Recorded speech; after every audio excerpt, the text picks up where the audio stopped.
Delhi police के commissioner ये कह चुके हैं मीडिया को कि जो आरएन प्रोसेशन निकाला गया जहांगीरपुरी सी ब्लॉक में वो बगैर परमिशन के निकाला गया, परमिशन पूछा ही नहीं उन्होंने।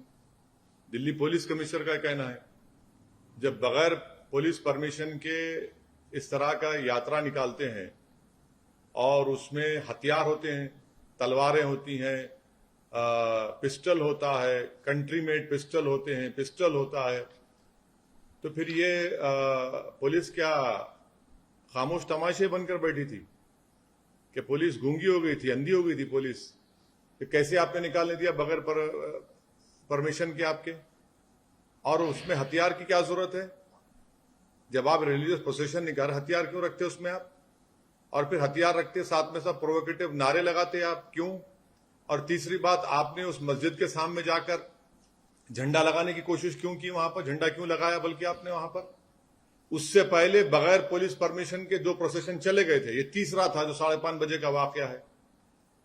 तीसरी बात यह है कि जब से अमित शाह इस देश के होम मिनिस्टर बने हैं, ये वाहिद यूनियन टेरिटरी जहां पर लॉ एंड ऑर्डर एमएचए के तहत आता है।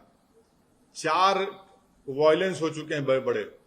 एक लॉयर्स का पुलिस का तसादुम, दूसरा 2020 का जो प्रोग्राम हुआ वो, तीसरा जो 26 जनवरी 2020 को जो किसानों के आंदोलन सिलसिले में जो वायलेंस हुआ, और चौथा ये जो पुलिस परमिशन नहीं दी, खुद कमिश्नर ऑफ पुलिस कह रहे हैं, तो किस बुनियाद पर आपने उनको इतना बड़ा प्रोसेशन निकालने दिया? और हाथों में 1 नहीं, 2 नहीं, 3 नहीं, 2500-3000 तलवारें हैं, हाथ में कट्टा है, पिस्टल है। और ये हम पूछना चाह रहे हैं लोगों से, क्या तलवार और ये तफंचा रखना क्या एसेंशियल रिलीजियस प्रैक्टिस में आता है? क्या ईआरपी है वो? हर जगह पर जहां पर प्रोसेशन जाता है, आप मस्जिद के ऊपर, दरगाह के ऊपर झंडा लगाते हैं, क्यों लगाते हैं भाई? आप बराबर अपना प्रोसेशन निकालिए, मगर प्रोसेशन में प्रोवोकेटिव नारे लगाना, देश में रहना है तो ये नारा लगाना पड़ेगा, मुल्ले काटे जाएंगे, मियां फुला फुला, ये कौन सा प्रोवोकेटिव नारे लगा रहे आप? और दूसरी बात यह है कि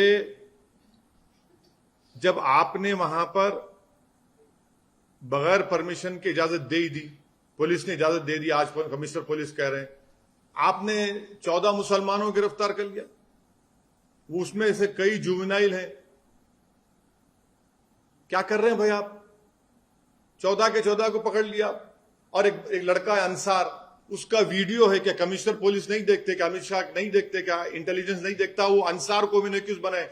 वो अंसार तो उस प्रोसेशन में एक लड़का था जिसके हाथ में इतना बड़ा तलवार थी, उसको समझा रहा है कि बेटा ऐसा काम नहीं करना, हम यहां पर मिलकर रहते, भारत हमारा वतन है, उसको मेन्यूक्यूज बनाते।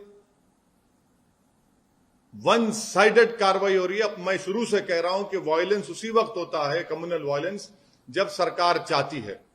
जब सरकार नहीं चाहती, कम्युनल वायलेंस नहीं होता। तो यहां पर भी सरकार चाहती थी कि वायलेंस हो, आपने वायलेंस होने दिया। आपकी नाक के नीचे तलवारें निकल रहे हैं, गाने बज रहे हैं, प्रोवोकेटिव गाने, आपके सामने मस्जिद के ऊपर झंडा लगाने की कोशिश, बल्कि लगा देते हैं कई जगह पर, इस जगह पर भी लगाया गया। 2 प्रोसेशन पीसफुल चले गए, तीसरे में गड़बड़ कैसे होती भैया? तो ये सब चीजें, इसकी पूरी जिम्मेदारी मोदी सरकार पर आ जाती है। और जो दिल्ली का मुख्यमंत्री है वो तो मुसलमानों को ब्लेम कर दिया। अब उनको शर्म नहीं आती इस तरह का बयान देने के मुसलमानों ने पत्थर फेंके? चुनाव जब आते तो आप सबके वोट लेते, और जब ये मामला आया तो आप दिखाते अपना असली चेहरा। तो दिल्ली की जनता को यह भी देखना है मुख्यमंत्री का, दिल्ली के मुख्यमंत्री का ये दोहरा चेहरा, कि फौरन इल्जाम लगा देते। अरे भाई, वहां पर बगैर परमिशन के जुलूस जाता है, हाथों में 1 नहीं 100 तलवारें हैं, मस्जिद के ऊपर झंडा लगाया जाता है, वहीं से झगड़ा शुरू होता पूरा।